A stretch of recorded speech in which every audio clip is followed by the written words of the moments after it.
Price lord, hallelujah. ದೇವರ ನಾಮಕ್ಕೆ ಸ್ತೋತ್ರವಾಗಲಿ. ಪ್ರಾರ್ಥನೆ ಮಾಡಿಕೊಳ್ಳೋಣ.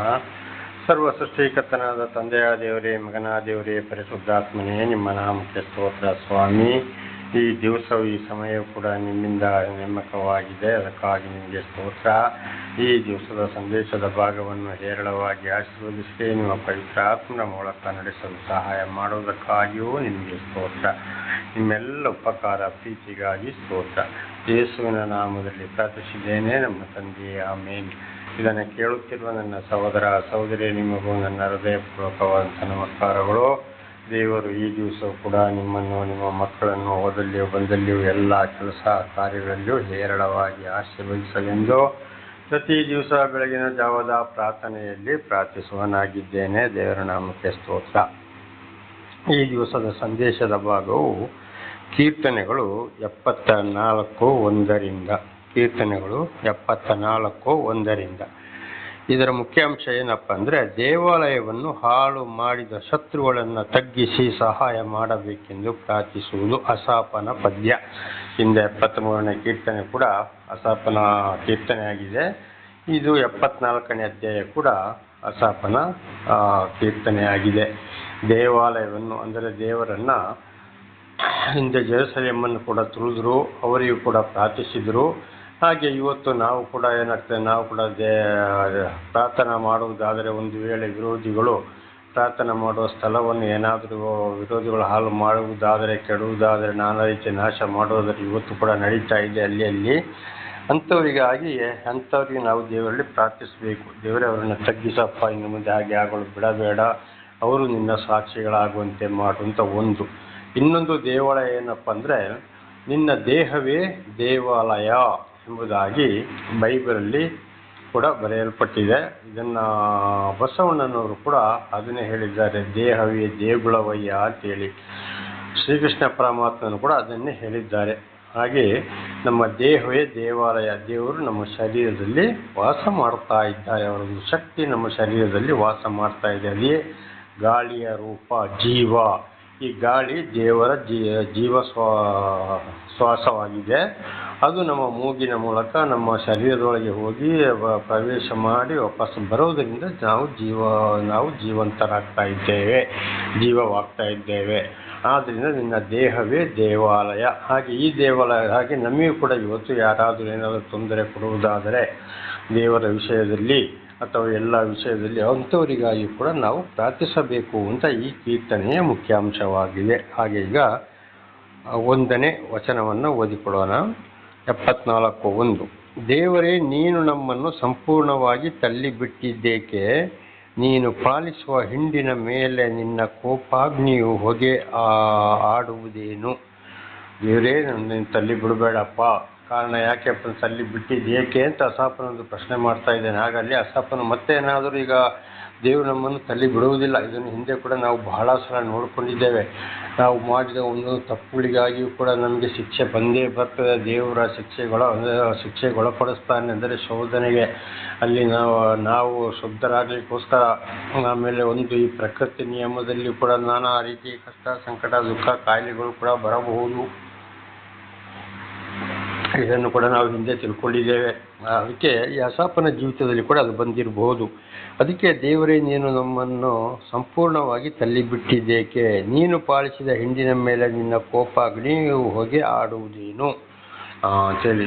ನಮ್ಮನ್ನು ನೀನು ಆರಿಸಿಕೊಂಡಿದ್ಯಾ, ನಮಗೆ ಯಾಕೆ ಶಿಕ್ಷೆ ಒಳಪಡಿಸ್ತಾ ಇದೆಯಪ್ಪ ಅಂಥೇಳಿ ಅಸಾಫನು ಪ್ರಾರ್ಥಿಸಿದ. ಹಾಗೆ ನಮ್ಮ ಜೀವಿತದಲ್ಲಿ ಬರುವಂಥ ಕಷ್ಟ, ಸಂಕಟ, ದುಃಖಗಳಿಗಾಗಿ ನಾವು ಕೂಡ ದೇವರಲ್ಲಿ ಪ್ರಾರ್ಥಿಸಬೇಕು. ಒಂದು. ಎರಡನೇದಾಗಿ ನಾವು ಎಲ್ಲಿ ತಪ್ಪಿ ಹೋಗಿದ್ದೇವೆ ಅಂತ ಕೂಡ ಯೋಚನೆ ಮಾಡಿಕೊಳ್ಬೇಕು ನಮಗೆ ಶಿಕ್ಷೆ ಬರುವಾಗ. ಅದಕ್ಕೆ 10 ದಶಾಜ್ಞೆಗಳನ್ನು ಇದನ್ನು ಕೂಡ ಆಗಾಗ ನಾವು ತಿಳ್ಕೊಂಡಿದ್ದೇವೆ. ಮತ್ತು ಎಷ್ಟು ಸಲ ತಿಳ್ಕೊಂಡ್ರು, ನಮ್ಮ ಜೀವಿತ ಕಾಲವಿಡೀ ತಿಳ್ಕೊಂಡ್ರು ಸಾಲದು 10 ದಶಾಜ್ಞೆಗಳನ್ನು. ಆಗ ನಾವು ಅದು ನಮ್ಮ ಪಾಪವನ್ನು ತೋರಿಸಿಕೊಡುವಂಥದ್ದು. ಆಗ ನಾವು ಮೆಲುಕು ಹಾಕಬೇಕು, ಎಲ್ಲಿ ತಪ್ಪಿ ಹೋಗಿದ್ದೇನೆ, ಯಾಕೆ ಶಿಕ್ಷೆ ಬಂತು. ಒಂದು ವೇಳೆ ಅದರಲ್ಲಿ ಕೂಡ ನಮ್ಮದು ತಪ್ಪು ಬರಲೇ ಇಲ್ಲ ಅಂದರೆ ದೇವರು ಶೋಧನೆಗೊಳಪಡಿಸಿರ್ಬೋದೇನೋ. ಅದಕ್ಕೆ ಪರಲೋಕದ ಪ್ರಾರ್ಥನೆಯಲ್ಲಿ ನಮ್ಮನ್ನು ಶೋಧನೆಗೊಳಪಡಿಸಬೇಡ, ಕೇಡಿಂದ ತಪ್ಪಿಸಬೇಕು ಅಂತೇಳಿ ಯೇಸು ಸ್ವಾಮಿ ಶಿಷ್ಯರಿಗೆ ಅದನ್ನು ಹೇಳಿಕೊಟ್ಟಿದ್ದಾರೆ ಆ ಪ್ರಾರ್ಥನೆಯಲ್ಲಿ. ಅದರಲ್ಲಿ ಕೂಡ ನಾವು ಯೋಚನೆ ಮಾಡಬೇಕು, ದೇವರಿಗೆ ಹೇಳಬೇಕು, ಶೋಧನೆಗೆ ನಮ್ಮನ್ನು ಒಳಪಡಿಸಬೇಡಪ್ಪ, ನಿನ್ನ ಪ್ರೀತಿಯಲ್ಲಿ ನಡೆಸು. ಮತ್ತೊಂದು ಈ ಪ್ರಕೃತಿ ನಿಯಮ, ಉದಾಹರಣೆಗೆ ಈಗ ನೋಡಿ, ಒಂದೊಂದು ಗಾಳಿ ಮಳೆಗಳು ನಾನಾ ಥರದ ಅಂಟು ಕಾಯಿಲೆಗಳೆಲ್ಲ ಬಂದಾಗ ಅದು ನಮಗೂ ಬಡೀತದೆ. ಬಡಿದ್ರೂ ಕೂಡ ದೇವರು ಏನಾಗ್ತಾರೆ, ಅಪಾಯದಿಂದ ನಮ್ಮನ್ನು ಪ್ರಾಣಾಪಾಯದಿಂದ ತಪ್ಪಿಸಿ ಕಾಪಾಡುತ್ತಾನೆ. ಒಂದು ವೇಳೆ ದೇವರ ಸಹಾಯ ಇಲ್ಲ ಅಂತಂದರೆ ನಾನಾ ರೀತಿ ನರಳಿ ಅದರಲ್ಲೇ ನಾವೇಂತಾರೆ ಸಾಯ್ತೇವೆ, ಮರಣ ಹೊಂದುತ್ತೇವೆ. ಹೀಗೆ ಅದಕ್ಕಾಗಿ ಅಂತ ಟೈಮಲ್ಲಿ ಹಾಗೆ ಬಂದಾಗ ನಾವು ದೇವರಲ್ಲಿ ಪ್ರಾರ್ಥಿಸತಕ್ಕದ್ದು ಅಂತ ಇದರ ಅರ್ಥ. 2ನೇ ವಚನ 74:2. ನೀನು ಹಿಂದಿನ ಕಾಲದಲ್ಲಿ ಸ್ವಕುಲವಾಗಿರಬೇಕೆಂದು ಬಿಡಿಸಿ ಸಂಪಾದಿಸಿಕೊಂಡಿದ್ದ ನಿನ್ನ ಮಂಡಳಿಯನ್ನು ಜ್ಞಾಪಿಸಿಕೋ.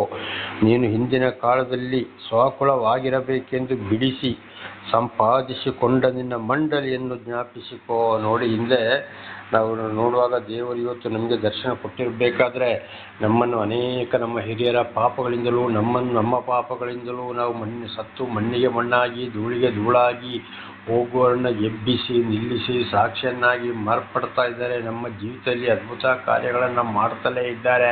ಸರಿಯಾಗಿ ದೇವರೊಂದಿಗೆ ಹಿಂಬಾಳುವಂತೆ ಮಾಡ್ತಲೇ ಇದ್ದಾರೆ. ಆಗ ಇದು ಯಾವಾಗ, ಹಿಂದಿನ ಕಾಲದಿಂದಲೇ ಜಗತ್ತು ಉತ್ಪತ್ತಿಯಾಗುವ ಮೊದಲೇ ಆದಾಮ ಹವ್ವಳನ್ನು, ಅಂದರೆ ಆದಿ ಮಾನವ ಒಂದು ಗಂಡು ಒಂದನ್ನು ಸೃಷ್ಟಿ ಮಾಡಿ ಅವರಿಗೆ ಮನುಷ್ಯ ಸಂತಾನದ ಒಂದು ಆಶೀರ್ವಾದ ಮಾಡುವಾಗಲೇ ಯೋಚನೆ ಮಾಡಿದ್ದಾರೆ. ಇಂಥವ್ರು ನನಗೆ ಬೇಕು, ನಾನು ಇಂಥವ್ರನ್ನ ಕರೀಬೇಕು, ಇಂಥವ್ರು ನನ್ನ ಸಾಕ್ಷಿಗಳಾಗಬೇಕು, ಇಂಥವ್ರು ನನ್ನೊಂದಿಗೆ ಪರಲೋಕಕ್ಕೆ ಬರಬೇಕು ಎಂಬುದಾಗಿ ಆಗಲೇ ಒಂದು ಜ್ಞಾಪಕ, ಆಗಲೇ ದೇವರು ಯೋಚನೆ ಮಾಡಿರ್ತಾರೆ. ಸುಮ್ಮನೆ ನಮ್ಮನ್ನು ಆರಿಸಿಕೊಳ್ಳೋದಿಲ್ಲ. ಈಗ ಉದಾಹರಣೆಗೆ ನಾನೇ ಇಂದಿನ ಜೀವಿತ, ನನ್ನ ಕುಟುಂಬವೇ ಬಹಳ ಒಂದು ದುಷ್ಟತನದ ಕುಟುಂಬ ಎಂದು ಹಿಂದೆ ಹೇಳಿದ್ದೇನೆ.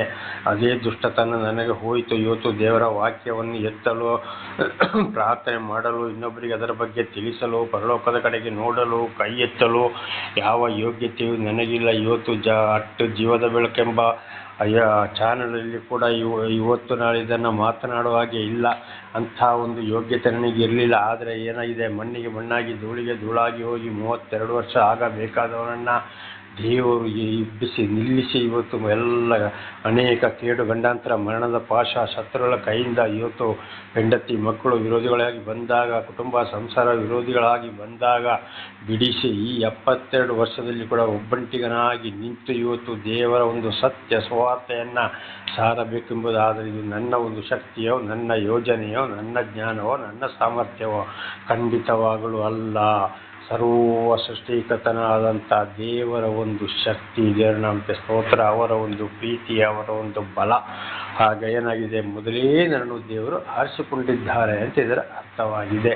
ಇದು ಕೂಡ ನಾವು ಎಲ್ಲ ಗ್ರಂಥಗಳಲ್ಲಿ ಕೂಡ ನಾವು ನೋಡ್ತೇವೆ. ಇದನ್ನು ಕೂಡ ಬೈಬಲಲ್ಲಿ ಕೂಡ ನಿನ್ನ ತಾಯಿ ಗರ್ಭಕ್ಕೆ ಹಾಕಿದ್ದು ನಾನೇ, ಬೆಳೆಸಿದ್ದು ನಾನೇ, ರೂಪುಗೊಳಿಸಿದ್ದು ನಾನೇ, ತಾಯಿ ಗರ್ಭದಿಂದ ಹೊರ ತಂದಿದ್ದು ನಾನೇ, ನಿನ್ನನ್ನು ತಾಯಿ ಗರ್ಭದಲ್ಲಿ ನನಗೆ ಪರಿಚಯವಿದೆ ಅಂತ ಅನೇಕ ಕಡೆ ಅನೇಕ ಪ್ರವಾದಿಗಳಿಗೂ ಸಾಕ್ಷಿಗಳಿಗೂ ಬರೆಯಲ್ಪಟ್ಟಿದೆ. ಈಗಲೂ ಅದುವೇ ನಡೆಯುತ್ತಿದೆ. ಅಂಥವರಲ್ಲಿ ಮಾತ್ರ ದೇವರು ಕಾರ್ಯ ಮಾಡ್ತಾರೆ. ಒಂದೊಂದು ತಪ್ಪಿ ಹೋದಾಗ ಅಲ್ಲೆಲ್ಲೇ ಪೆಟ್ಟು ಕೊಡ್ತಾರೆ, ಶಿಕ್ಷೆಗೆ ಒಳಪಡಿಸ್ತಾರೆ. ಇದರಲ್ಲಿ ನಾವು ತಿಳ್ಕೊಳ್ಬೇಕು, ದೇವರು ನನ್ನನ್ನು ಪ್ರೀತಿ ಮಾಡಿದ್ದಾರೆ. ಇದೆಲ್ಲವೂ ಕೂಡ ಗ್ರಂಥಗಳಲ್ಲಿ ಬರೆದಿರುವ ವಿಷಯ. ನಾನು ಸುಮ್ಮನೆ ಬಾಯಲ್ಲಿ ಹೇಳ್ಕೊಂಡು ಹೋಗ್ತಾ ಇಲ್ಲ, ನನಗೇನು ಗೊತ್ತಿರಲಿಲ್ಲ. ದೇವರ ನಾಮಕ್ಕೆ ಸ್ತೋತ್ರವಾಗಲಿ. ಒಂದು ವೇಳೆ ನನ್ನ ಇಷ್ಟಕ್ಕೆ ನಾನು ಸುಮ್ಮನೆ ಹೇಳಿ ಜನಗಳನ್ನು ಮೆಚ್ಚಿಸುವುದಾದರೆ ನನಗೂ ಕೂಡ ದೇವರಿಂದ ಬಹಳ ಶಿಕ್ಷೆ ಬರ್ತದೆ. ದೇವರ ಶಾಪಕ್ಕೆ ನಾನು ಗುರಿಯಾಗ್ತೇನೆ. ಇದ್ದಿದ್ದನ್ನು ಈ ಗ್ರಂಥಗಳಲ್ಲಿ ಬರೆದಿರುವುದನ್ನು ಒಂದನ್ನು ತೆಗಿಬೇಡಿ, ಇಲ್ಲದನ್ನು ಸೇರಿಸಬೇಡಿ. ಹಾಗೆ ಸುಳ್ಳು ಹೇಳುವುದಾದರೆ ಬಹಳ ಶಿಕ್ಷೆಗೆ ಒಳಪಡಬೇಕಾಗ್ತದೆ ಅಂತ ಕೂಡ ಬರೆಯಲ್ಪಟ್ಟಿದೆ. ಇದು ಸರ್ವ ಸೃಷ್ಟಿಕರ್ತನಾದ ಭಗವಂತ ಪರಮಾತ್ಮನ ಯೇಸು ಕ್ರಿಸ್ತನ ಮಾತಾಗಿದೆ. ದೇವರ ನಾಮಕ್ಕೆ ಸ್ತೋತ್ರವಾಗಲಿ. ಹಲ್ಲೆಲೂಯಾ. ಹಾಗೆ ಹಿಂದಿನ ಕಾಲದಲ್ಲಿ ಸ್ವಕುಲವಾಗಬೇಕೆಂದು ಬಿಡಿಸಿ ಸಂಪಾದಿಸಿಕೊಂಡ ನಿನ್ನ ಮಂಡಳಿಯನ್ನು ಜ್ಞಾಪಿಸಿಕೋ. ಆಗ ನಾವು ಅದಕ್ಕಾಗಿ ಪ್ರಾರ್ಥಿಸಬೇಕು. ಅದನ್ನು ಸಾಕ್ಷಿಯನ್ನಾಗಿ ಮಾಡಿದ್ದೀಯಾ, ಹಿರಿಯರ ಪಾಪ ಎಂದು ನಮ್ಮ ಪಾಪಗಳಿಂದ ಬಿಡುಗಡೆ ಮಾಡಿದ್ಯಲ್ಲಪ್ಪ, ನೆನಪಿಗೆ ತಂದಿಕೋ. ನನ್ನ ಜೀವಿತ ಕಾಲವೆಲ್ಲ ನಿನ್ನ ಪ್ರೀತಿಯಲ್ಲಿ ನೀನು ಕೊಡುವ ಒಂದು ಸೇವೆಯನ್ನು ಮಾಡಲಿಕ್ಕೋಸ್ಕರ ನನ್ನನ್ನು ಆಶೀರ್ವದಿಸು, ನಿನ್ನ ಪವಿತ್ರಾತ್ಮನ ಮೂಲಕ ನಡೆಸು ಅಂತೇಳಿ ನಾವು ಕಷ್ಟ ಸಂಕಟ ದುಃಖಗಳು ಬಂದಾಗ ಪ್ರಾರ್ಥಿಸುವಂಥದ್ದು. ನಿನ್ನ ವಾಸಸ್ಥಾನವಾಗಿದ್ದ ಚೀಯೋನ್ಗಿರಿಯನ್ನು ಮರೆಯಬೇಡ. ದೇವರು ನಮಗೆ ಸ್ತೋತ್ರವಾಗಲಿ. ನೋಡು, ನೀನು ಪರಲೋಕದಲ್ಲಿ ವಾಸವಾಗಿದ್ದೀಯಾ, ಆಗ ನನ್ನನ್ನು ಕೂಡ ನೀನು ಅಲ್ಲಿಗೆ ಸೇರಬೇಕು. ಅದಕ್ಕೆ ಬೇಕಾದ ಪರಿಶುದ್ಧ ಮಾರ್ಗದಲ್ಲಿ ನೀನೇ ನಡೆಸಪ್ಪ. ನಿನ್ನ ಪ್ರೀತಿ ಸಹಾಯ ಇಲ್ಲದೆ ಯಾರೂ ಭೂಲೋಕದಲ್ಲಿ ಪರಿಶುದ್ಧರಾಗಿ ಸಾಯಲು ಸಾಧ್ಯವಿಲ್ಲ. ಪರಲೋಕಕ್ಕೆ ಬರಬೇಕಾದರೂ ಕೂಡ ಭೂಲೋಕದಲ್ಲಿ ಪರಿಶುದ್ಧವಾಗಿ ಸತ್ತರೆ ಮಾತ್ರ ಪರಲೋಕಕ್ಕೆ ಹೋಗುವಂಥ ಒಂದು ಅವಕಾಶ. ಪ್ರಾರ್ಥನೆ ಮಾಡಿದ ಮಾತ್ರಕ್ಕೆ, ದಾನ ಧರ್ಮ ಮಾಡಿದ ಮಾತ್ರಕ್ಕೆ, ಉಪದೇಶ ಮಾಡಿದ ಮಾತ್ರಕ್ಕೆ, ಉಪವಾಸ ಮಾಡಿದ ಮಾತ್ರಕ್ಕೆ ಯಾರು ಪರಲೋಕ ಹೋಗಲು ಸಾಧ್ಯವಿಲ್ಲ.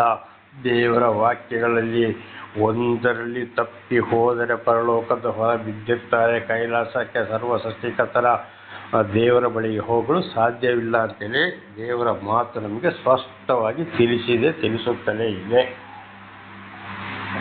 ಅದಕ್ಕೆ ಹೇಳಿದ್ದು, ಸ್ವಾಮಿ ಸ್ವಾಮಿ ಅನ್ನವರೆಲ್ಲರೂ ಪರಲೋಕ ರಾಜ್ಯಕ್ಕೆ ಹೋಗುವುದಿಲ್ಲ. ತಂದೆಯಾದ ದೇವರ ಚಿತ್ತವನ್ನು ನೆರವೇರಿಸುವವರು ಮಾತ್ರ ಪರಲೋಕಕ್ಕೆ ಹೋಗ್ತಾರೆ. ಅದು ಯಾರು ಬೇಕು ಏನೆಂಬುದಾಗಿ ಮೊದಲೇ ತೀರ್ಮಾನ ಆಗಿ ಹೋಗಿದೆ. ದೇವರಿಂದ ಆಯ್ಕೆಗೊಂಡಿದ್ದಾರೋ ಇಲ್ಲವೋ ಅಂತೇಳಿ ಇದನ್ನು ಹೇಗೆ ತಿಳಿದುಕೊಳ್ಳುವುದು ಅಂತೇಳಿ ನಾವು ಬಹಳ ಸಲ ತಿಳಿದುಕೊಂಡಿದ್ದೇವೆ. ಪ್ರತಿಯೊಬ್ಬರು ವಿರೋಧಿಗಳಾಗಿ ಬರ್ತಾರೆ. ಮನೆ ಮಠ ಆಸ್ತಿ ಪಾಸ್ತಿ ಯಾವುದು ಇಲ್ಲದಿರುತ್ತದೆ ಅವರಿಗೆ. ಪರದೇಶಿಗಳಾಗಿ ತಿರುಗಾಡಬೇಕಾಗ್ತದೆ. ಮಳೆಯಲ್ಲಿ ನೆನೆಯಬೇಕಾಗ್ತದೆ, ಚಳಿಯಲ್ಲಿ ನಡಗಬೇಕಾಗ್ತದೆ, ಬಿಸಿಲಲ್ಲಿ ಒಣಗಬೇಕಾಗ್ತದೆ. ನಾನಾ ರೀತಿ ಕಷ್ಟ ಸಂಕಟ ದುಃಖಗಳು, ವಿರೋಧಿಗಳು, ಜನಗಳ ಕೈಯಿಂದ ಮಾತುಗಳು ಏಳಿಸ್ಬೇಕಾಗ್ತದೆ. ಪೆಟ್ಟು ತಿನ್ನಬೇಕಾಗ್ಬೋದು, ರಕ್ತ ಸುರಿಸಬೇಕಾಗ್ಬೋದು. ಯಾವುದೇ ಲೋಕದ ಆಸ್ತಿ ಪಾಸ್ತಿ ಬೆಳ್ಳಿ ಬಂಗಾರ ದೊಡ್ಡ ಈ ಲೋಕದ ವಿಷಯಗಳಿಗಾಗಿ ಆಸೆ ಪಡುವುದಿಲ್ಲ. ಬಟ್ಟೆಗಳಲ್ಲಿ ಬೆಳ್ಳಿ ಬಂಗಾರಗಳಲ್ಲಿ ಆಸೆ ಪಡುವುದಿಲ್ಲ. ಇತರರಿಗೆ ಅನ್ಯಾಯ ಮಾಡುವುದಿಲ್ಲ. ದೇವರ ವಾಕ್ಯವನ್ನು ಬಿಟ್ಟು ಜೀವಿಸುವುದಿಲ್ಲ. ದೇವರ ನಾಮಕ್ಕೆ ಸ್ತೋತ್ರವಾಗಲಿ. ಪ್ರೀತಿ ಮಾಡೋರನ್ನೇ ಪ್ರೀತಿ ಮಾಡೋದು, ಬಡಬಗ್ಗರು ಬೇಡವೇ ಬೇಡ, ಐಶ್ವರ್ಯಂತರೇ ಬೇಕು. ಅದಲ್ಲದೆ ಆ ಜಾತಿ ಈ ಜಾತಿ ಅಂಥವರು ಇಂಥವರು, ನಾವು ನಮ್ಮವರನ್ನೇ ಹಿಂಬಾಲಿಸಬೇಕು, ನಾವು ನಮ್ಮವರಿಗೆ ಸಹಾಯ ಮಾಡಬೇಕು, ನಿಂತದೆಲ್ಲ ಬರ್ತದೆ. ಇಂಥವರೆಲ್ಲರೂ ದೇವರಿಂದ ಆಯ್ಕೆಗೊಳ್ಳಲಿಲ್ಲ ಅಂತ ಇಲ್ಲಿ ನಾವು ಬಹಳ ಚೆನ್ನಾಗಿ ತಿಳ್ಕೊಳ್ಬೇಕು. ಅದಕ್ಕೆ ನಿನ್ನ ವಾಸವಾಗಿದ್ದ ಚೀಯೋನ್ಗಿರಿಯನ್ನು ಮರೆಯಬೇಡ. ಉದಾಹರಣೆಗೆ ಹಿಂದೆ ಒಂದು ಜನಾಂಗವನ್ನು, ಇಸ್ರಾಯೇಲ್ ಎಂಬ ಜನಾಂಗವನ್ನು 6 ಲಕ್ಷ ಬಿಡುಗಡೆ ಮಾಡಿಕೊಂಡು ಬಂದರು ಐಗುಪ್ತ ದೇಶದಿಂದ. ಅಂದರೆ ಈಗಿನ ಈಜಿಪ್ಟ್ ದೇಶದಿಂದ ಅನೇಕ ಅದ್ಭುತ ಕಾರ್ಯಗಳನ್ನ ನೋಡಿದ್ರು. ಆ 6 ಲಕ್ಷದಲ್ಲಿ ದೇವರ ಹತ್ರ ಆಶೀರ್ವಾದ ಪಡ್ಕೊಂಡವರು ಎಷ್ಟು ಜನ? ಬರೀ 2 ಮಾತ್ರ. ನೋಡಿ, 55,99,998 ಜನ ಹೊರಬಿದ್ದರು. 6 ಲಕ್ಷದ ಜನವನ್ನು ಬಿಡುಗಡೆ ಮಾಡ್ಕೊಂಡು ಬಂದರು.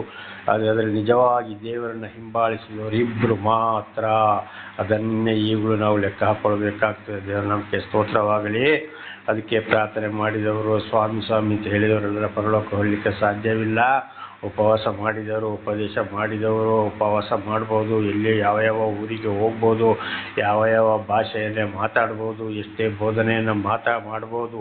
ಆದರೆ ಅವರ ಜೀವಿತ ದೇವರ ವಾಕ್ಯದಲ್ಲಿ ಇದೆಯಾ ಎಂಬುದಾಗಿ ಮೊದಲಿನನ್ನು ಪರೀಕ್ಷೆ ಮಾಡಬೇಕು. ಇದನ್ನು ಕೂಡ ಕೊರಿಂಥರಿಗೆ ಬರೆದ ಸಭೆಯಲ್ಲಿ ಕೂಡ ಬಹಳ ಚೆನ್ನಾಗಿ ಇದನ್ನು ಅಪೊಸ್ತಲನಾದ ಪೌಲನು ಇದನ್ನು ಹೇಳಿದ್ದಾನೆ. ಕೊರಿಂಥ ಸಭೆಯವರು ವಾಕ್ಯವನ್ನು ಕೇಳುವುದು ಮಾತ್ರವಲ್ಲ, ಸತ್ಯ ವೇದವನ್ನು ಅಂದರೆ ಗ್ರಂಥಗಳನ್ನು ತೆಗೆದು, ಅಂದರೆ ಬೈಬಲನ್ನು ತೆಗೆದು ಅದನ್ನು ವಾಕ್ಯಕ್ಕನುಸಾರಾಗಿ ಈ ಬೋಧನೆ ಮಾಡುವವರ ನಡತೆ ಇದೆಯೋ ಎಂಬುದಾಗಿ, ಇವರ ನಡೆ ನುಡಿ ಕ್ರಿಯೆಗಳಲ್ಲಿ ಇವೆ ಎಂಬುದನ್ನು ಪರೀಕ್ಷಿಸಿ ನೋಡ್ತಾ ಇದ್ದರು. ಯಾರು? ಕೊರಿಂಥ ಸಭೆಯವರು. ದೇವರ ನಾಮಕ್ಕೆ ಸ್ತೋತ್ರಗಳು. ಈ ಒಂದು ಜ್ಞಾನತನ ಇವತ್ತು ಪ್ರತಿಯೊಬ್ಬರಲ್ಲಿ ಕೂಡ ಇರಬೇಕು. ಹಾಗೆ ಪರಲೋಕಕ್ಕೆ ಸೇರಿಸಲು ನೆನೆಸಿಕೊಪ್ಪ ಅಂತ ನಾವು ದೇವರಲ್ಲಿ ಕೂಡ ಪ್ರಾರ್ಥಿಸಬೇಕು. ದೇವರ ನಾಮಕ್ಕೆ ಸ್ತೋತ್ರವಾಗಲಿ. ಹಲ್ಲೆಲೂಯಾ. ಹಾಗೆ 74:3 ಬಹುಕಾಲದಿಂದ ಹಾಳು ಬಿದ್ದಿರುವ ಈ ಸ್ಥಾನದ ಕಡೆಗೆ ವಿಜಯ ಮಾಡು. ನೋಡು, ವೈರಿಯು ಪವಿತ್ರಾಲಯದಲ್ಲಿ ಎಲ್ಲವನ್ನ ಕೆಡಿಸಿಬಿಟ್ಟಿದ್ದಾನೆ. ಬಹುಕಾಲದಿಂದ ಹಾಳು ಬಿದ್ದಿರುವ ಈ ಸ್ಥಾನದ ಕಡೆಗೆ ವಿಜಯ ಮಾಡು. ಈಗ ಒಂದೊಂದು ಪ್ರಾರ್ಥನಾ ಮಂದಿರ, ಈಗ ಉದಾಹರಣೆಗೆ ನಾನು ಈಗ ಇರುವ ಸ್ಥಳವೇ ಹಿಂದೆ ಕೋಲಾರ ಜಿಲ್ಲೆ ಶ್ರೀನಿವಾಸಪುರ ತಾಲೂಕಿನ ಒಂದು ಊರಲ್ಲಿ ಇದ್ದೆ. ಈಗ ಇದೇ ಆಗಸ್ಟ್ 9ನೇ ತಾರೀಕಿಗೆ ಮತ್ತೆ ಈಗಿರುವ ಸ್ಥಳಕ್ಕೆ ದೇವರೇ ನನ್ನನ್ನು ಬದಲಾಯಿಸಿದರು. ಹಿಂದೆ ಆ ಒಂದು ಸೂಚನೆಯನ್ನು ಕೂಡ ನನಗೆ ದೇವರು ಕೊಟ್ಟಿದ್ದರು. ದೇವರ ನಾಮಕ್ಕೆ ಸ್ತೋತ್ರವಾಗಲಿ. ಒಂದು ಸೇವಕರುಗಳ ಮುಖಾಂತರ ಅದು ನೆರವೇರಿ ಹೋಯಿತು. ಈ ಸ್ಥಳ ಕೂಡ ಒಂದು 16 ವರ್ಷದಿಂದಲೇ ಈ ಕಡೆ ಇದೊಂದು ಪ್ರಾರ್ಥನಾ ಮಂದಿರವಾಗಿತ್ತು, ಒಂದು ಮನೆಯಾದರೂ ಕೂಡ. ಅಲ್ಲಿಂದ ಏನಾಯಿತು, ಆ ಪ್ರಾರ್ಥನೆ ಅದು ನಿಂತು ಹೋಯಿತು. ಈ ಮನೆಯವರು ಬೇರೆ ಒಂದು ಹೊಸ ಮನೆಯನ್ನು ಕಟ್ಟಿಕೊಂಡು ಅವರ ಸ್ವಂತ ಅವರು ಬೇರೆ ಅವರ ಜಾಗಕ್ಕೆ ಹೋದರು, ಮನೆ ಕಟ್ಟಿಕೊಂಡು. ಇದು ಅಲ್ಲಿಂದ ಬಾಡಿಗೆ ಕೊಟ್ಟರು, ಅಲ್ಲಿಂದ ಪಾಲು ಬಿದ್ದು ಹೋಯಿತು, ಪ್ರಾರ್ಥನೆಯೇ ನಡೆಯಲಿಲ್ಲ. ಆಮೇಲೆ ಅವರ 2 ಮಕ್ಕಳಿಗೆ ಒಂದು ಕನಸು ಬಿತ್ತು. ಅದೇ ಮನೆಯಲ್ಲಿ ನಾವೆಲ್ಲರೂ ಸೇರಿ ಪ್ರಾರ್ಥನೆ ಮಾಡುತ್ತಿರುವಂಥ ಒಂದು ಕನಸು ಅವರು ಹೇಳಿದ್ರು, ಹೀಗೆ ಕಾಣ್ತಾ ಇದೆ ಬ್ರದರ್ ಅಂತೇಳಿ. ನೋಡಿ, ಅದೇ ಒಂದು ಕನಸು ನೆರವೇರಿ ಹೋಯಿತು. ಮತ್ತೆ ಅದೇ ಮನೆಯಲ್ಲಿ ಹಾಳು ಬಿದ್ದು ಹೋಗಿತ್ತು ಈ ಮನೆ. ಅದೇ ಮನೆಯಲ್ಲಿ ಮತ್ತೆ ಪ್ರಾರ್ಥನೆ ಮಾಡುವಾಗ ಆಯಿತು, ದೇವರು ಬಂದು ನನ್ನನ್ನು ಇಲ್ಲಿ ಮತ್ತೆ ನೆಲೆಯೂರಿಸಿದ್ರು. ಈ ಮನೆಯ ಅವರ ಮುಖಾಂತರವು, ನನ್ನ ಮುಖಾಂತರವು ಏನಾಯಿತು, ಮನೆ ಮತ್ತೆ ಪ್ರಾರ್ಥನೆ ಮಾಡುವ ಹಾಗೆ ಮನೆ ಶುದ್ಧೀಕರಿಸಲ್ಪಟ್ಟಿತು. ದೇವರ ನಾಮಕ್ಕೆ ಸ್ತೋತ್ರವಾಗಲಿ. ಆಗಿದ್ದು ಯಾರ ಕಾರ್ಯವಾಗಿತ್ತು? ಸ್ವಲ್ಪ ಸೈತಾನನ ಕಾರ್ಯವಾಗಿತ್ತು. ದೇವರದೊಂದು ಕಾರ್ಯಕ್ಕೋಸ್ಕರ ಈ ರೀತಿ ಕೂಡ ಮಾಡಿದ್ರು. ಸ್ವಲ್ಪ ದಿವಸ ಅಂದರೆ ಅಲ್ಲಿ ಸ್ವಲ್ಪ ತಪ್ಪು ನಡೆದು ಹೋಗಿರಬಹುದು, ಅದಕ್ಕಾಗಿ ಮನೆ ಪಾಳು ಬಿದ್ದು ಹೋಯಿತು. ಮತ್ತೆ ಪ್ರಾರ್ಥನೆ ಮಾಡುವ ಹಾಗೆ ಆಯಿತು, ಮನೆ ಶುದ್ಧೀಕರಿಸಲ್ಪಟ್ಟು ಈಗ ಈ ಮನೆಗೆ ಒಂದು ಕಳೆ ಬಂದು ಹೋಗಿದೆ. ದೇವರ ನಾಮಕ್ಕೆ ಸ್ತೋತ್ರವಾಗಲಿ. ನೋಡಿ, ಹಾಗೆ ಹಾಳು ಬಿದ್ದ ಮನೆಯನ್ನು ಕೂಡ ದೇವರು ಏನು ಮಾಡ್ತಾರೆ, ದೇವರಿಗೆ ಕೋಪ ಬಂದಾಗ ಸ್ವಲ್ಪ ದಿವಸ ಅದನ್ನು ಅಲ್ಲಿಂದ ಪ್ರಾರ್ಥನೆ ನಡೆಯೋದಾಗಿ ಮಾಡಿಬಿಡ್ತಾರೆ, ಬಿಟ್ಟು ಬಿಡ್ತಾರೆ. ಸೈತಾನನ ವಶವಾಗ್ತದೆ ಅದು. ಜೆರುಸಲೇಮಲ್ಲಿ ಕೂಡ ಇಸ್ರಾಯೇಲರು ತಪ್ಪಿ ನಡೆದಾಗ, ಜೆರುಸಲೇಮನ್ನು ಬಿಟ್ಟು ಹೋದಾಗ ಅದೇ ಇಸ್ರಾಯೇಲರನ್ನು ದೇವರು ಫಿಲಿಸ್ಟಿಯರು ಅಂದರೆ ದೇವರ ವಿರೋಧಿಗಳ ಕೈಗೆ ಒಪ್ಪಿಸಿಕೊಟ್ಟು ಬಹಳ ಹಿಂಸೆಯನ್ನು ಅನುಭವಿಸುವ ಹಾಗಾಯಿತು. ಕಡೆಗೆ ಅವರು, ಅಯ್ಯೋ ದೇವರೇ, ನಾವು ತಪ್ಪು ಮಾಡಿದ್ದೇವಪ್ಪ, ಇನ್ನು ಹೀಗೆ ಮಾಡೋದಿಲ್ಲ, ನಮ್ಮ ಕಡೆಗೆ ನೀನು ನೋಡು, ಆಶೀರ್ವದಿಸುವಂತ ಪ್ರಾರ್ಥಿಸಿದ ಮೇಲೆ ದೇವರ ಆತ್ಮ ವಾಪಸ್ಸು ಜೆರುಸಲೇಮಿಗೆ ಬಂತು. ಅದೇ ರೀತಿ ಆಯಿತು. ಈಗ ನಾನಿರುವ ಮನೆ ಕೂಡ ದೇವರ ನಮಗೆ ಸ್ತೋತ್ರವಾಗಲಿ. ಹಾಗೆ ಬಹುಕಾಲದಿಂದ ಪಾಲು ಬಿದ್ದಿರುವ ಸ್ಥಾನದ ಕಡೆಗೆ ವಿಜಯ ಮಾಡು.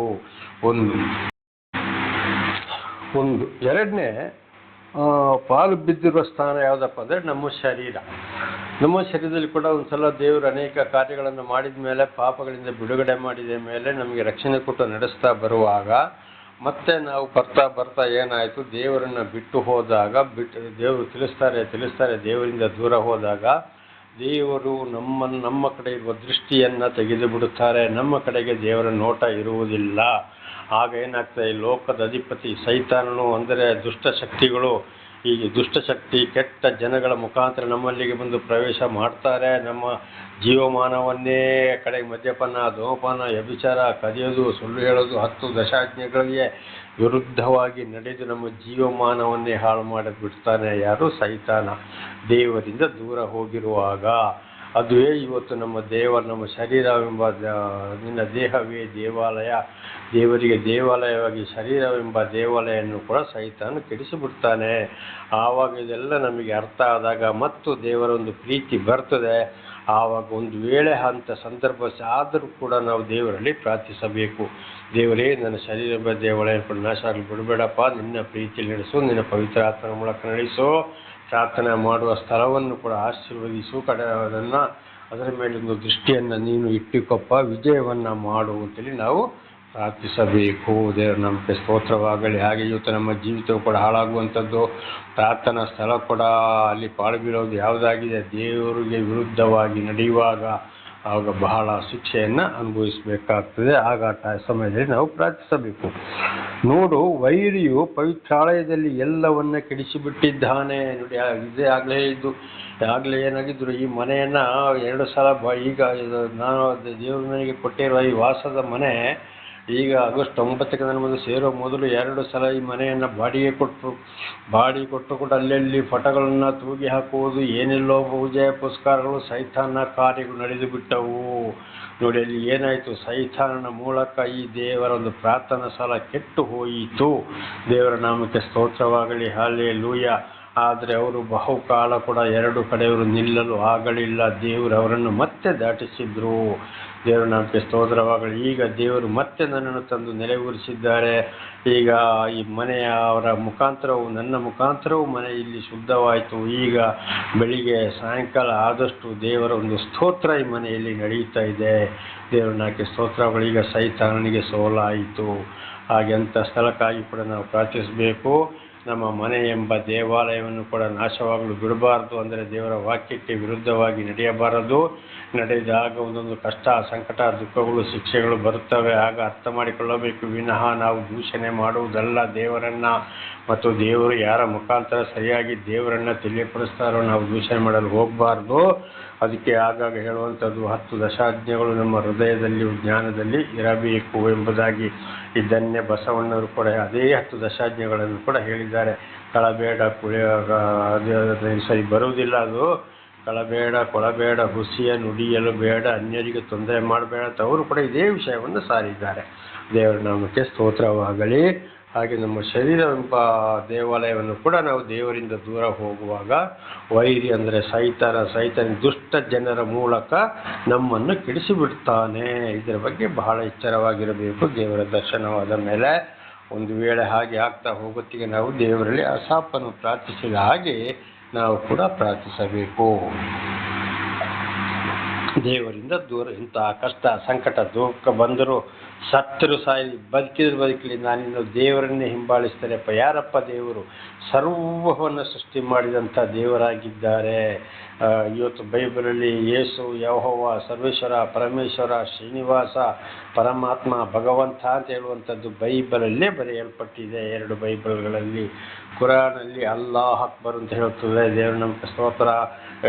ಈಸಾ ಮಸೀಹ ಅಂತ ಹೇಳುವಂಥದ್ದು, ಬಿಸ್ಮಿಲ್ಲಾ ಅಂತ ಕೂಡ ಕುರಾನಲ್ಲಿ ಕೂಡ ಹೇಳಲ್ಪಟ್ಟಿದೆ. ಅದೇ ನಮ್ಮ ವೇದಗಳಲ್ಲಿ ನಾನಾ ಥರದ ಹೆಸರುಗಳು ನಿಮಗೆ ಚೆನ್ನಾಗಿ ಗೊತ್ತಿದೆ. ದೇವರು ನಮಗೆ ಸ್ತೋತ್ರವಾಗಲಿ. ಸತ್ಯ ದೇವರನ್ನು ಕಂಡು ಹಿಡ್ಕೊಂಡು ಆ ಸತ್ಯ ದೇವರನ್ನು ಮಾತ್ರ, ಅಂದರೆ ಸರ್ವ ಸೃಷ್ಟಿಕರ್ತನಾದ ದೇವರನ್ನು ಮಾತ್ರ ಹಿಂಬಾಲಿಸಬೇಕು ಹೊರತು ಭೂಲೋಕದ ಕಲ್ಲು, ಮಣ್ಣು, ಮರ, ಬೆಳ್ಳಿ, ಬಂಗಾರ, ಕಬ್ಬಿಣದಿಂದ, ಸ್ಟೀಲಿನಿಂದ, ಮರದಿಂದ ಮಾಡಿದಂಥ ದೇವರುಗಳು ಅವನ್ನು ಮಾಡಿಕೊಂಡು ಈ ಲೋಕದಲ್ಲಿ ಅಳಿದು ಹೋಗುವಂಥದ್ದು, ನಾಶವಾಗುವಂಥ ದೇವರುಗಳನ್ನು ಹಿಂದೆ ಯಾವಾಗಲೂ ಹೋಗಬಾರದು. ಅಂಥ ಪೂಜೆ ಮಾಡೋರನ್ನ, ಅಂಥ ಪೂಜಾರಿಗಳನ್ನು ಕೂಡ ಹಿಂಬಾಲಿಸಲೇ ಬಾರದು. ದೇವರ ನಾಮಕ್ಕೆ ಸ್ತೋತ್ರವಾಗಲಿ. ಹಲ್ಲೆಲೂಯಾ. 4ನೇ ವಚನ 74:4. ನಿನ್ನ ದರ್ಶನಾಲಯದ ಮಧ್ಯದಲ್ಲಿ ನಿನ್ನ ವಿರೋಧಿಗಳು ಅರ್ಭಟಿಸುತ್ತಾರೆ. ದೇವರ ನಾಮಕ್ಕೆ ಸ್ತೋತ್ರವಾಗಲಿ. ನೋಡಿ, ಹಾಗೆ ಏನಾಗ್ತದೆ, ನಾವು ದೇವರಿಂದ ದೂರ ಹೋದಾಗ ನಮ್ಮ ಮನೆ ಮತ್ತು ನಮ್ಮ ಶರೀರವನ್ನು ದೇವರು ಬಿಟ್ಟಾಗ ಅಲ್ಲಿ ವಿರೋಧಿಗಳು ವಶಪಡಿಸಿಕೊಂಡು ಅರ್ಭಟಿಸುತ್ತಾರೆ, ಹಿಂಸೆ ಕೊಡ್ತಾರೆ, ಅವರು ಸಂತೋಷ ಪಡ್ತಾರೆ. ಕಾರಣ ಅದು ನಮ್ಮ ತಪ್ಪುಗಳು. ನಮ್ಮ ಆರಾಧ ಚಿಹ್ನೆಗಳನ್ನು ತೆಗೆದು ತಮ್ಮ ಚಿಹ್ನೆಗಳನ್ನು ಇಟ್ಟಿದ್ದಾರೆ. ತಮ್ಮ ಆರಾಧನಾ ಚಿಹ್ನೆ ಅಂದರೆ ಯಾವುದು? ದೇವರ ವಾಕ್ಯಗಳನ್ನು ನಾವು ಬರೆದು ಹಾಕಿರ್ತೇವೆ. ದೇವರ ನಾಮಕ್ಕೆ ಸ್ತೋತ್ರಗಳು. ಈಗ ಉದಾಹರಣೆಗೆ ನಮಗೆ ಆರಾಧನಾ ಚಿಹ್ನೆ, ಸರ್ವ ಸೃಷ್ಟಿಕರ್ತನಾದ ದೇವರ ಚಿಹ್ನೆ ಯಾವುದಪ್ಪ ನಮ್ಮಲ್ಲಿ ಇರುವುದಂದರೆ ದೇವರ ಮಾತುಗಳಾಗಿವೆ. ದೇವರ ನಾಮಕ್ಕೆ ಸ್ತೋತ್ರವಾಗಲಿ. ಅದುವೇ ನಮ್ಮ ಚಿಹ್ನೆಯಾಗಿದೆ, ಆರಾಧನಾ ಚಿಹ್ನೆ. ನಾವು ಇಂಥವರು ಅಂತೇಳಿ ಈಗ ಪ್ರತಿ ಒಂದೊಂದು ಗ್ರಂಥದಲ್ಲಿ ಒಂದೊಂದು ಇದೆ. ಉದಾಹರಣೆಗೆ 10 ದಶಾಜ್ಞೆಗಳನ್ನು ಬರೆದು ಹಾಕುವಂಥದ್ದು. ವೇದಗಳಲ್ಲಿ ಆದರೆ ಸರ್ವ ಸೃಷ್ಟಿಕರ್ತನಾದಂಥ ದೇವರ ವಾಕ್ಯಗಳನ್ನು ತೆಗೆದು ಹಾಕುವಂಥದ್ದು. ಆ ರೀತಿ ಅದನ್ನೆಲ್ಲ ತೆಗೆದು ಬಿಸಾಡಿ ಏನು ಮಾಡ್ತಾರೆ ವಿರೋಧಿಗಳು? ಈ ಸತ್ಯ ದೇವರ ವಾಕ್ಯ ಮಾತುಗಳನ್ನು ತೆಗೆದು ಬಿಟ್ಟು ನಾವು ಇವತ್ತು ಒಂದೊಂದು ಮನೆಯಲ್ಲಿ ಕಾಣ್ತೇವೆ. ಒಂದು ದುಷ್ಟಶಕ್ತಿ ದೇವತೆಗಳ ಹೆಸರುಗಳು, ದೇವರುಗಳ ಹೆಸರುಗಳು, ಅದಕ್ಕೆ ಹಲವಾರು ಕೈಗಳು, ಹಲವಾರು ತಲೆಗಳು, ಒಂದೊಂದು ಕೈಯಲ್ಲಿ ಒಂದೊಂದು ಏನೇನೋ ನಾವು ಕಾಣ್ತೇವೆ. ನಾಲಿಗೆ ಹೊರಗಡೆ ಮಾಡಿಕೊಂಡು ಕೆಲವರಿಗೆ ಮೀನುಗಳು ದೇವರು, ಕೆಲವರಿಗೆ ಕಾಗೆಗಳು ದೇವರು, ಕೆಲವರಿಗೆ ದನಗಳು ದೇವರು, ಕೆಲವರಿಗೆ ಮನುಷ್ಯರುಗಳು ದೇವರು, ನಾನಾ ರೀತಿಯಲ್ಲಿ ನಾವು ಕಾಣ್ತೇವೆ. ಆ ಚಿಹ್ನೆಗಳನ್ನು ಇಡುತ್ತಾರೆ. ಕಾರಣ ವಿರೋಧಿಗಳು. ಅದು ನಾವು ದೇವರಿಂದ ದೂರ ಹೋದಾಗ ದೇವರು ಏನು ಮಾಡ್ತಾರೆ? ನಮ್ಮನ್ನು ಸೈತಾನನ ಕೈಗೆ ಒಪ್ಪಿಸಿಬಿಟ್ಟು ವೈರಿಗಳ ಕೈಗೆ ಒಪ್ಪಿಸಿದಾಗ ಅವರು ಮಾಡುವ ಕೆಲಸವಾಗಿದೆ. ಹಾಗೆ ನಾವು ಅದಕ್ಕಾಗಿ ಏನು ಮಾಡಬೇಕು? ದೇವರಿಂದ ದೂರ ಹೋಗಬಾರ್ದು. ಅಂಥವರಿಗಾಗಿ ನಾವು ದೇವರಲ್ಲಿ ಪ್ರಾರ್ಥಿಸಬೇಕು ಅಂತ ಆಸಾಫನ ಕೀರ್ತನೆಯಾಗಿದೆ. ದೇವರ ನಾಮಕ್ಕೆ ಸ್ತೋತ್ರವಾಗಲಿ. ಹಲ್ಲೆಲೂಯಾ. 5ನೇ ವಚನ 74:5. ಮರಗಳ ಗುಂಪಿನಲ್ಲಿ ಕೊಡಲಿಗಳನ್ನು ಮೇಲೆತ್ತುವ ಜನರೋ ಎಂಬಂತಿದ್ದಾರೆ. ಮರಗಳ ಗುಂಪಿನಲ್ಲಿ ಕೊಡಲಿಗಳನ್ನು ಮೇಲೆತ್ತುವ ಜನರೋ ಎಂಬಂತಿದ್ದಾರೆ. ಈಗ ನೋಡಿ, ಒಂದು ಮರ ಕಡಿಬೇಕಾದ್ರೆ ಏನಲ್ಲಿ ಕೊಡಲಿ ಇಲ್ಲದೆ ಮರ ಕಡಿಲಿಕ್ಕೆ ಆಗ್ತದಾ? ಇಲ್ಲ. ಒಂದು ವೇಳೆ ಅಲ್ಲಿ ಗರಗಸ ಇಲ್ಲದೆ ಮರ ಕಡಿಲಿಕ್ಕೆ ಆಗ್ತದಾ? ಖಂಡಿತವಾಗಲೂ ಇಲ್ಲ. ಆಗಲ್ಲಿ ಏನಾಗ್ತದೆ, ಮುಖ್ಯವಾಗಿ ಮರವನ್ನು ಕಡಿಬೇಕಾದ್ರೆ ಒಂದು ಗರಗಸ ಬೇಕು, ಇಲ್ಲ ಇದ್ರೆ ಕೊಡಲಿ ಬೇಕು. ಹಾಗೆ ಇವತ್ತು ದೇವರು ಆದುಕೊಂಡಂಥ ನಮ್ಮನ್ನು ಏನು ಮಾಡ್ತಾರೆ, ವೈರಿಗಳು ಬಹಳ ಕಠಿಣ ಶಿಕ್ಷೆಗೆ ಒಳಪಡಿಸಿಬಿಡ್ತಾರೆ, ಸರ್ವನಾಶ ಮಾಡಲಿಕ್ಕೆ ನೋಡ್ತಾರೆ. ಅದೇ ಪ್ರಕಾರ ಇವತ್ತು ನಮ್ಮ ಹಿರಿಯರು ಕೂಡ ಮಾತನ್ನು ಹೇಳ್ತಾರೆ, ಕುಳಕ್ಕೆ ಕೇಡು ಕೊಡಲಿ ಕಾವು ಅಂತ. ಈಗ ಕೊಡಲಿ ಅಂತೂ ಕಬ್ಬಿಣದಿಂದ ಇರ್ತದೆ, ಅದನ್ನು ಕಡಿಬೇಕಾದ್ರೆ ಎರಡು ಕೈಯಲ್ಲಿ ಇಟ್ಕೊಂಡು ಬರೀ ಕೊಡಲಿ ಚಚ್ಚಕ್ಕಾಗ್ತದೆ, ಇಲ್ಲ ಉದ್ದ ಮರದ ಒಂದು ಕಾವು ಹಾಕಲೇಬೇಕು, ಅದರಿಂದ ಬೀಸಿ ಕಡಿಯುವಂಥದ್ದು. ಈಗ ಗರಗಸವನ್ನೇ ಹಿಡ್ಕೊಂಡು ಎಳಿಲಿಕ್ಕೆ ಆಗೋದಿಲ್ಲ, ಅದಕ್ಕೆ ಸಣ್ಣ ಎರಡು ಮರದ ಚೂರುಗಳು ಬೇಕು, ಅದನ್ನು ಅದಕ್ಕೆ ಟೈಟಾಗಿ ಹೊಡೆದು ಗರಗಸವನ್ನು ಎಳೆಯುವಂಥದ್ದು. ದೇವನಾಮಕ್ಕೆ ಸ್ತೋತ್ರ. ಆಗ ಮರವನ್ನು ಕಡಿಯಲಿಕ್ಕೆ ಸಪೋರ್ಟ್ ಯಾವುದು, ಅದುವೇ ಮರ. ಹಾಗೆ ಇವತ್ತು ನಮ್ಮನ್ನು ನಾವು ಮನುಷ್ಯರು, ದೇವರು ನಮ್ಮನ್ನು ಆಯ್ಕೆ ಮಾಡಿಕೊಂಡರೂ ಕೂಡ ನಮ್ಮನ್ನು ನಾಶ ಮಾಡುವುದು ಮನುಷ್ಯರೇ ಆಗಿದ್ದಾರೆ. ಇದು ಬಹಳ ಎಚ್ಚರವಾಗಿರಬೇಕು. ಅದರಲ್ಲಿ ದೊಡ್ಡ ವಿರೋಧಿಗಳು ಯಾರಪ್ಪ ಅಂದರೆ, ದೇವರನ್ನು ಅರಿತುಕೊಂಡು ದೇವರಿಂದ ದೂರ ಹೋಗ್ತಾರಲ್ಲ, ನಮಗೆ ಜೀವಿಸೋಕ್ಕಾಗೋದಿಲ್ಲ, ಭಾಳ ಶಿಸ್ತು ಇದೆಯಪ್ಪ ಅಂತ ದೇವರನ್ನು ಬಿಟ್ಟು ಮತ್ತೆ ಅವರು ಪ್ರಪಂಚಕ್ಕೆ ಹೋಗಿರ್ತಾರೆ, ಅವರೇ ದೊಡ್ಡ ಶತ್ರುಗಳಾಗಿರ್ತಾರೆ. ಅದಕ್ಕೆ ಹೇಳಿದ, ಒಬ್ಬನಿಗೆ ಅವನ ಮನೆಯವರೇ ಕಡುವೈರಿಗಳಾಗುವವರು, ಹೆಂಡತಿ ಮಕ್ಕಳು, ಮಕ್ಕಳಿಗೆ ತಂದೆ ತಾಯಿಗೆ ಮಕ್ಕಳು, ಅತ್ತೆಗೆ ಸೊಸೆಗೆ ಅತ್ತೆ, ಒಬ್ಬನಿಗೆ ಅವನ ಮನೆಯವರೇ ಕಡುವೈರಿಗಳಾಗುವರು, ಇತರರು ಪ್ರಾಪಂಚಿಕ ಜನಗಳು ಕೂಡ ಕಡುವೈರಿಗಳಾಗುವರು ಅಂತ ಪ್ರವಾದಿಗಳು ಮತ್ತು ದೇವರು ಇದಕ್ಕೆ ಮಾತನ್ನು ಹೇಳಿದ್ದು. ಹಾಗೆ ಮರವು ಗರಗಸ ಇವತ್ತು ಏನಾಗ್ತದೆ, ಮರವನ್ನು ಕಡಿಯುವ ಹಾಗೆ ನಮ್ಮನ್ನು ನಮ್ಮವರೇ ನಾಶ ಮಾಡಲು ಪ್ರಯತ್ನ ಮಾಡ್ತಾ ಇರ್ತಾರೆ. ಅದು ಕಾರಣ ನಾವು ದೇವರಿಂದ ದೂರ ಹೋಗಿದ್ದು. ಒಂದು, ಹೋಗದಿದ್ದರೂ ಕೂಡ ನಮ್ಮನ್ನು ನಾಶ ಮಾಡಲಿಕ್ಕೆ ನೋಡ್ತಾರೆ. ಅಂಥ ಸಮಯದಲ್ಲಿ ಆಸಾಪನ್ನು ಪ್ರಾರ್ಥಿಸಿದ ಹಾಗೆ ನಾವು ದೇವರಲ್ಲಿ ಏನು ಮಾಡಬೇಕು, ಪ್ರಾರ್ಥಿಸಬೇಕು, ದೇವರಿಂದ ದೂರ ಹೋಗಬಾರದು. ದೇವರ ನಾಮಕ್ಕೆ ಸ್ತೋತ್ರವಾಗಲಿ. ಹಲ್ಲೆಲೂಯಾ. 6ನೇ ವಚನ, ನೋಡು, ಅವರು ಈಗ ಕೈಕೊಡಲಿ ಸುತ್ತಿಗೆಗಳಿಂದ ದೇವಾಲಯದ ಕೆತ್ತನೆಯ ಕೆಲಸವನ್ನೆಲ್ಲ ಹೊಡೆದು ಹಾಕುತ್ತಿದ್ದಾರೆ. ನೋಡಿ ಏನು ಮಾಡ್ತಾ ಇದ್ದಾರೆ ಇವತ್ತಿಗೆ ಕೂಡ. ಉದಾಹರಣೆಗೆ ಒಂದೊಂದು ಕಡೆಗೆ ಪ್ರಾರ್ಥನೆ ಮಾಡುವಂಥ ದೇವಾಲಯವನ್ನು ಕೂಡ ವೈರಿಗಳು ಏನು ಮಾಡ್ತಾ ಇದ್ದಾರೆ, ಬಂದು ಮೊದಲು ಹಾರೆ ಸುತ್ತಿಗೆ ಎಲ್ಲ ತಗೊಂಡು ಹೊಡೆದು ಮನುಷ್ಯರೇ ಬೀಳಿಸ್ತಾ ಇದ್ರು. ಈಗ ಅದೇನಿಲ್ಲ, ಬರೀ JCB ಬಂದರೆ ಆಯಿತು, ಬರೀ ಅರ್ಧ ಗಂಟೆ ಒಳಗೆ ಎಲ್ಲವೂ JCB ನಾಶ ಮಾಡಿ ಹಾಕ್ಬಿಡ್ತದೆ. ಇದು ವೈರಿಯ ಕೆಲಸವಾಗಿದೆ. ದೇವರ ನಾಮಕ್ಕೆ ಸ್ತೋತ್ರ.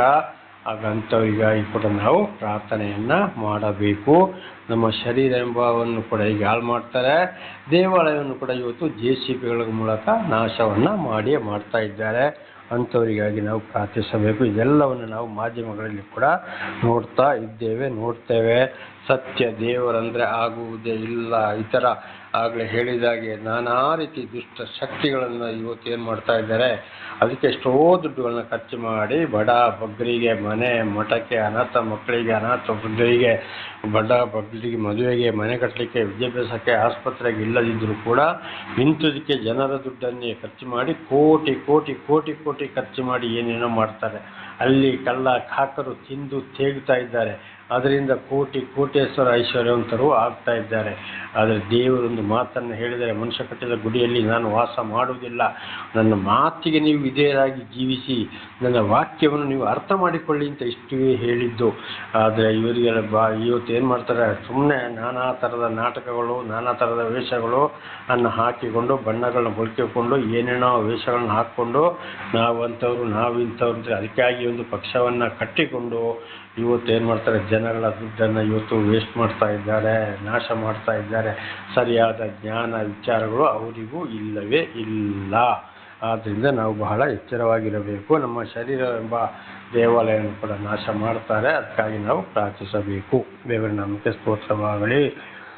ಹಾಗೆ ದೇವಾಲಯದ ಕೆತ್ತನೆ ಕೆಲಸವನ್ನೆಲ್ಲ ಹೊಡೆದು ಹಾಕುತ್ತಿದ್ದಾರೆ. 7ನೇ ವಚನ, ಅವರು ನಿನ್ನ ಪವಿತ್ರಾಲಯಕ್ಕೆ ಬೆಂಕಿ ಹಾಕಿ ನಿನ್ನ ನಾಮಕ್ಕೆ ಪ್ರತಿಷ್ಠವಾದ ಮಂದಿರವನ್ನು ಹೊಳೆ ಮಾಡಿ ನೆಲಸಮಗೊಳಿಸುತ್ತಾರೆ. ಅದು ಮಾತ್ರವಲ್ಲ, ಬೆಂಕಿ ಹಾಕಿ ಸಂಪೂರ್ಣವಾಗಿ ಸುಟ್ಟು ನಾಶ ಮಾಡಿ ಅಲ್ಲಿ ಹೆಸರಿಲ್ಲದಂತೆ ಮಾಡ್ತಾರೆ. ಯಾವುದೋ ಈ ದೇವಾಲಯ ಅಂತ ಕಟ್ಟಿದ ಮಂದಿರವನ್ನು. ಅದರಲ್ಲಿ ಒಂದು ವಿಷಯಗಳು ನಾವು ಈಗಾಗಲೇ ಮಾತಾಡಿದ್ದೇವೆ, ಹಿಂದೆ ಪಡೆದರ ಬಗ್ಗೆ ತಿಳ್ಕೊಂಡಿದ್ದೇವೆ. ಮನುಷ್ಯ ಕಟ್ಟಿದ ಗುಡಿಯಲ್ಲಿ ನಾನು ವಾಸ ಮಾಡುವುದೇ ಇಲ್ಲ, ನನಗೆ ಗುಡಿ ಕಟ್ಟಬೇಕು ಅಂತ ನಿಮಗೆ ಹೇಳಿದವರು ಯಾರು ಅಂತೇಳಿ ಪ್ರತಿ ಒಂದು ಎಲ್ಲ ಗ್ರಂಥಗಳಲ್ಲಿ ಕೂಡ ಈ ವಿಷಯಗಳು ಇವೆ. ನನಗೆ ಆ ಗುಡಿ ಕಟ್ಟಿ, ಈ ಗುಡಿ ಕಟ್ಟಿ, ಅಂಥ ಕಂಬ ನಿಲ್ಲಿಸಿ, ಇಂಥ ಕಂಬ ನಿಲ್ಲಿಸಿ, ಅಲ್ಲಿ ಬೆಳ್ಳಿ ಹಾಕಿ, ಬಂಗಾರ ಹಾಕಿ ಅಂತ ಏನಾದರೂ ಹೇಳಿದಾರ ದೇವರು? ಖಂಡಿತವಾಗಲೂ ಇಲ್ಲ. ದೇವರು ಆತ್ಮಸ್ವರೂಪನು, ಒಂದು ಶಕ್ತಿಯಾಗಿದ್ದಾರೆ. ಪಾತಾಳದಿಂದ ಪರಲೋಕದವರೆಗಿದ್ದಾರೆ. ಭೂಮಿ ಎಷ್ಟು ಅಗಲ ಇದೆಯೋ ಜಗತ್ತು ಅಷ್ಟು ಅಗಲ ಇದ್ದಾರೆ. ದೇವರ ನಮಗೆ ಸ್ತೋತ್ರ. ಆಗಿರುವಾಗ ಎಂಥ ದೇವಸ್ಥಾನಪ್ಪ ಮನುಷ್ಯರು ಕಟ್ಟಿಕೊಡುವುದು, ಎಂಥ ಮಸೀದಿ ಕಟ್ಟಿಕೊಡುವುದು, ಎಂಥ ಚರ್ಚ್ಗಳನ್ನು ಕಟ್ಟಿಕೊಡೋದು ದೇವರಿಗೆ ಸಾಧ್ಯವೇ ಇಲ್ಲ. ಇದರಲ್ಲಿ ಎಲ್ಲವೂ ಬರೆಯಲ್ಪಟ್ಟಿದೆ. ಮನುಷ್ಯ ಕಟ್ಟಿದ ಗುಡಿಯಲ್ಲಿ ನಾನು ವಾಸ ಮಾಡುವುದಿಲ್ಲ. ಜನಗಳ ದುಡ್ಡನ್ನು ಪೋಲ್ ಮಾಡ್ತಾ ಇದ್ದಾರೆ, ವಂಚಿಸ್ತಾ ಇದ್ದಾರೆ. ಕಾರಣ ಇವರಿಗೂ ಅಲ್ಲಿ ದುಡ್ಡು ತಿನ್ನಬೇಕಲ್ಲ. ಇದಕ್ಕೋಸ್ಕರ ಅದಕ್ಕೆ ಏನು ಮಾಡ್ತಾರೆ ದೇವರು? ವೈರಿಗಳ ಮುಖಾಂತರ ಸರ್ವವನ್ನು ನಾಶ ಮಾಡ್ತಾರೆ, ಕಾರ್ಯವನ್ನು ನೆರವೇರಲು ಬಿಡುವುದಿಲ್ಲ. ಇದಕ್ಕೆ ಕೊಡೋದು ಇದಕ್ಕೂ ಕೂಡ ಒಂದು ಸಾಕ್ಷಿ ಇದೆ. ಇವತ್ತು ಬಹಳ ಜನರು ಏನು ಮಾಡಿದ್ದಾರೆ, ದೇವರ ವಿಷಯವನ್ನು ಹೇಳಿಕೊಂಡು ಮೊದಲು ಜಾಗ ತಗೊಳ್ಳೋದು, ಅವ್ರ ಕೈಯಿಂದ ಇವ್ರ ಕೈಯಿಂದ ಹಣ ವಸೂಲು ಮಾಡಿ, ಆಮೇಲೆ ಒಂದೊಂದು ಪ್ಲ್ಯಾನ್ ಹಾಕಿ ಬಿಲ್ಡಿಂಗ್ ಕಟ್ಟೋದು. ಇವರಿಗೆ ಕೆಳಗಡೆ ವಾಹನ ಪಾರ್ಕಿಂಗ್ ಆಗಬೇಕು, ಅದ್ರ ಮೇಲೆ ಇವರಿಗೆ ಮನೆ ಆಗಬೇಕು, ಅದ್ರ ಮೇಲೆ ಚರ್ಚ್ ಆಗಬೇಕು, ಮೇಲೆ ಒಂದು ನೀರಿಗೆ ಸಿಂಟ್ಯಾಕ್ಸ್ ಇಡೋಕ್ಕೆ ಅಲ್ಲಿ ಒಂದು ರೂಮ್ ಅಲ್ಲಿ ಆಗಬೇಕು. ಕಾರಣ ಇವರಿಗೆ ಬೇಕಾಗಿರೋದು ಮನೆ. ದೇವರ ಹೆಸರು ಹೇಳಿಕೊಂಡು ಈ ಕೆಲಸಗಳನ್ನ ಮಾಡ್ತಾರೆ. ಅವ್ರ ಕೈಯಿಂದ ಇವ್ರ ಕೈಯಿಂದ ವಸೂಲು ಮಾಡಿಕೊಂಡು ಎಲ್ಲೆಲ್ಲಿಂದಲೂ ಹಣವನ್ನು ತರಿಸಿಕೊಳ್ತಾರೆ. ಆದರೆ ಒಂದಲ್ಲ ಒಂದು ಶಿಕ್ಷೆ ಗಂಡ ಹೆಂಡತಿ ಮಕ್ಕಳಿಗೆ ತಪ್ಪಿದ್ದಲ್ಲ. ಇದು ಈಗಲೂ ನಡೆದು ಹೋಗಿದೆ. ಇದು ಉದಾಹರಣೆಗೆ ನಾನೀಗ ಸ್ವಲ್ಪ ದೂರದಲ್ಲಿ ಈ ರೀತಿ ಒಂದು ಗಂಡ ಹೆಂಡತಿ ಮಾಡಿ ಅವರಿಗೆ ಪುತ್ರ ಸಂತಾನವೇ ಇಲ್ಲದೆ ಆಗಿ ಹೋಗಿದೆ. ಇನ್ನೊಂದು ಗಂಡ ಹೆಂಡತಿ ನಾನಾ ರೀತಿ ಕಷ್ಟ ಸಂಕಟ ದುಃಖಗಳಿಂದ ಹೊರಬರಲು ಸಾಧ್ಯವೇ ಇಲ್ಲ. ಇನ್ನು ಬಹಳ ಜನ ಹೀಗೆ ಮಾಡಿ ಸಭೆಗೆ ಒಬ್ಬರು ಕೂಡ ಇಲ್ಲದೆ ಆಗ್ಬಿಟ್ಟಿದ್ದಾರೆ. ಬಹಳ ಜನ ದೂಷಣೆಯನ್ನು ಕೂಡ ಮಾಡ್ತಾರೆ. ಇವರು ಏನು ಮಾಡ್ತಾರೆ ಇವತ್ತು? ಅದಕ್ಕೆ ಇಲ್ಲಿ ಹೇಳಿದ್ದು, ನಿನ್ನ ಪವಿತ್ರಾಲಯಕ್ಕೆ ಬೆಂಕಿ ಹಾಕಿ ನಿನ್ನ ನಾಮಕ್ಕೆ ಪ್ರತಿಷ್ಠವಾದ ಮಂದಿರವನ್ನು ಹೊಳೆ ಮಾಡಿ ನೆರೆಸಮಗೊಳಿಸಿದ್ದಾರೆ.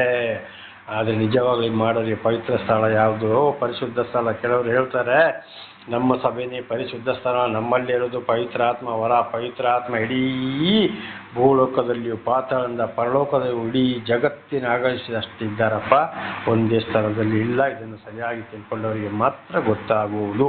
ಆಗ ಮುಖ್ಯವಾಗಿ ನಮ್ಮ ಶರೀರ ಎಂಬ ದೇವಾಲಯವನ್ನು ನಾವು ಭದ್ರಪಡಿಸಿಕೊಳ್ಳಬೇಕು. ಆಗ ಆ ರೀತಿ ಯಾರಾದರೂ ವಿರೋಧ ಮಾಡುವುದಾದರೆ ಒಂದು ಪ್ರಾರ್ಥನೆ ಮಾಡೋಕ್ಕೊಂದು ಸ್ಥಳ ಬೇಕು. ಚಿಕ್ಕದಾಗಿ ದೊಡ್ಡ ಆಡಂಬರ ಕೋಟಿ ಖರ್ಚು ಮಾಡಿಕೊಂಡು ಹೋಗಬಾರದು.